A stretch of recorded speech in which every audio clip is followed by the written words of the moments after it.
Hello दोस्तों, राधे राधे। फिर एक नई कहानी लेकर आई हूँ। रात का अंधा जमाई, हास्यप्रद कहानी। एक बुढ़िया थी, उसका एक ही बेटा था। रात के वक्त वह अंधा हो जाता था, यानी उसे दिखाई नहीं देता था। बुढ़िया ने किसी तरह गोलमाल करके एक रिश्ता ढूंढा और उसकी शादी रचाई। लड़की बहुत सुंदर थी, उसके मायके वाले भी अच्छे थे, मगर बुढ़िया इतनी चतुर थी कि बहू या उसके परिवार वालों के आगे उसने यह रहस्य बना कर रखा कि उसका लड़का रात के समय अंधा हो जाता है, यानी उसको दिखाई नहीं देता है। मगर सोचिए, यह सच कब तक छिपा कर रखा जा सकता था। शादी के बाद पहला त्योहार दिवाली आई। परंपरा के अनुसार लड़की के घर से न्योता आया।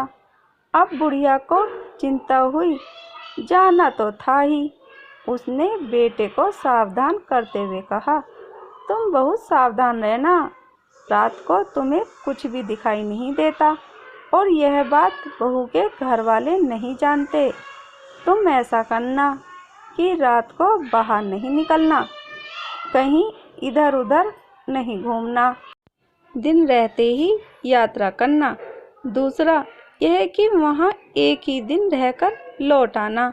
अपनी माँ के कहे अनुसार वह दिन रहते ससुराल पहुँचने के लिए बहुत तेजी से चल पड़ा, मगर कितनी भी कोशिश करने पर भी अंधेरा होने से पहले वह वहाँ पर पहुँच नहीं सका।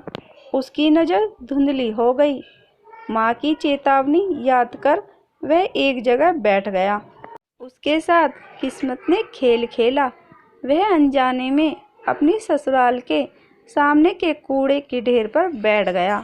वह वहां बैठा और उसकी सासू माँ कूड़ा फेंकने वहां आई। अंधेरा था, इसलिए उसने अपना दामाद को नहीं देखा। उसने कूड़ा उसके ऊपर फेंक दिया। दामाद बेचैन होकर उठा तो सासू ने उसे पहचाना कि यह और कोई नहीं, अपना दामाद ही है। जो होना था वह हो चुका था। अब सासू माँ पछताने लगी।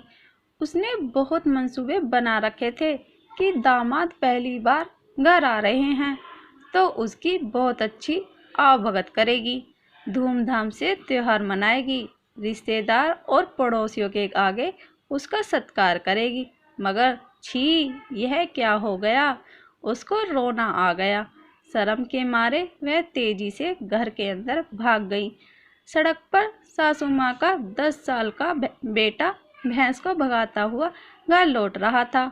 उसको देखते ही सासू ने कहा, बेटा, तुम्हारे जीजा आए हैं। मगर पता नहीं क्यों वे हमारे घर के कूड़े वाले ढेर पर बैठ गए। शायद पेशाब करने बैठे होंगे। मैं उन्हें वहां बैठे देख नहीं पाई, उनके ऊपर कूड़ा फेंक दिया। उन्हें मुझ पर गुस्सा आया होगा। तुम्हें वे बहुत चाहते हैं और तुम भी उन्हें बहुत चाहते हो। उन्हें घर के अंदर बुला लाओ। लड़का जिया जी पुकारते हुए उसकी तरफ भागा। जमाई के पास जाकर कहा, जिया जी आइए न घर के अंदर, यहाँ पर क्यों बैठे हैं। उसने उसका हाथ पकड़ा। रात का अंधा होने के बावजूद जमाई बहुत होशियार था। उसने जवाब दिया, मैं यहाँ कूड़े पर इसलिए बैठा हूँ क्योंकि जानूँ तो सही कि इसमें से कितनी गाढ़ी खाद निकलेगा। फिर मानो प्रेम से किशोर बालक के कंधे पर हाथ रखकर वह आगे बढ़ा। भैंस ने उसे घूरकर देखा। उसे धक्का मारने आई तो तेज आवाज सुनकर उसने थोड़ा सा पीछे हटकर पूछा, यह क्या है। लड़के ने जवाब दिया, ये हमारी भैंस है, मैं उसे चराने ले गया था। उसको तो अपना दोष छुपाना था। कहा, ओ, यह भैंस बहुत बड़ी है।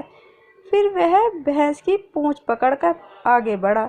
इस तरह आगे बढ़ने पर वह धान के भंडार के पास आए। उन दिनों अनाज को जमीन में गड्ढा खोदकर खत्ती बनाकर उसमें जमा किया जाता था। वह अंधा उस गड्ढे में गिर पड़ा। लड़के ने घबरा कर पूछा, हाय जिया जी, क्या हो गया? क्या आपको ढंग से दिखाई नहीं देता? जवाब में दामाद ने कहा, ऐसी कोई बात नहीं है, मैं सिर्फ यह जानना चाहता था कि यह अनाज का भंडार कितना गहरा है। मैं भी इसी तरह का अनाज जमा करने का एक भंडार खुदवाने वाला हूँ। कोई बात नहीं, अब मुझे हाथ का सहारा दो, मैं ऊपर आता हूँ। यह कहकर इस बार भी अपने प्राकृतिक दोष को उसने छिपा लिया। दीवार का सहारा लेकर वह आगे बढ़ा। लड़के ने फिर पूछा, जिया जी, आप दीवार का सहारा लेकर आगे क्यों बढ़ रहे हो? क्या आपकी नज़र ठीक नहीं है? जवाब में उसने कहा, छी, तुम यह क्या कह रहे हो? मैं तो सिर्फ तुम्हारे घर की दीवार की लंबाई नाप रहा हूँ। घर के दरवाजे पर एक मेढ़ा खड़ा था, वह उसे टकरा कर गिर पड़ा। तब मेढ़े ने अपने सींगों से उसे भोंका। लड़के ने मेढ़े को एक चांटा दिया और जीजा को सहारा देकर उठाया। फिर पूछा, जिया जी, आपने मेढ़े को नहीं देखा क्यों? नहीं नहीं, तुम समझो मेरी बात। उसका आकार देखकर मुझे उससे टकराने का मन हुआ, मगर देखो, मुझे तो उसने भोंक दिया। जमाई ने कहा। अंधेरा गहरा हुआ, रात हुई, सब लोग खाना खाने बैठ गए।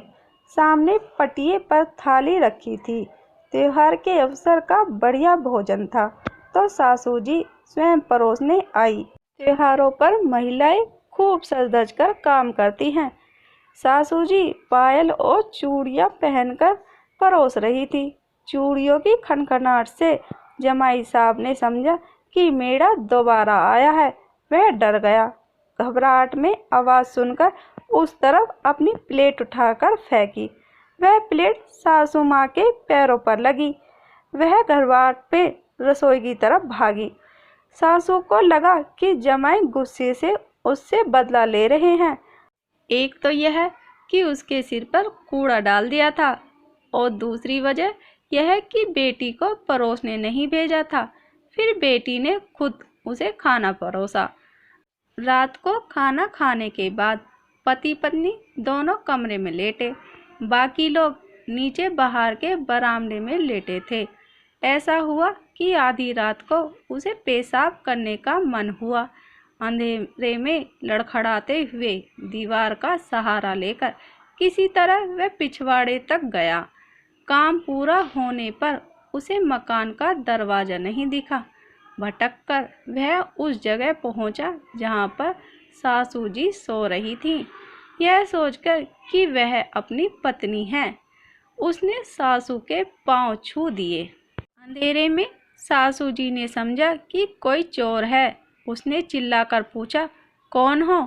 उसे अपनी गलती का एहसास हुआ। मैं हूँ, मैं, उसका जवाब था। सासू माँ ने पूछा, आप हैं? आधी रात में आप यहाँ पर क्यों आए हैं? उसने कहा, मैंने खाने की थाली आपके ऊपर फेंक दी थी। मैं आपसे क्षमा मांगने आया हूँ। मुझसे गलती हो गई, मुझे माफ़ कर दीजिए।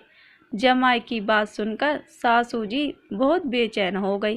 कहने लगी, कोई बात नहीं, आप अब अपने कमरे में जाकर सो जाइए। उधर आधी रात में इस शोर को सुनकर उसकी पत्नी की समझ में नहीं आया कि बाहर क्या हो रहा है। उसे सिर्फ यह पता था कि उसका पति पेशाब करने गया हुआ है। उसने सोचा, माफ़ी तो सुबह भी मांगी जा सकती थी। आधी रात में इन लोगों की आवाज़ सुनकर पड़ोसियों को कुछ गलतफहमी न हो जाए, यह उचित नहीं रहेगा। वह बाहर आकर मामले को सुबह निपटाने के लिए कहकर पति का हाथ थामकर अंदर ले आई। रात बीती, सुबह हुई। जमाई उठकर अपने गांव जाने की तैयारी में लग गया। कहने लगा, मैं बहुत व्यस्त हूँ, बहुत काम है, मुझे जाने दो। इस तरह अपनी बीवी को मनाकर सास ससुर से कहकर अपने घर के लिए निकल पड़ा। किसी को भी पता नहीं चल सका कि वह रात का अंधा है। अपने इस कुशल व्यवहार पर खुशी मनाते हुए वह अपने गांव लौट आया।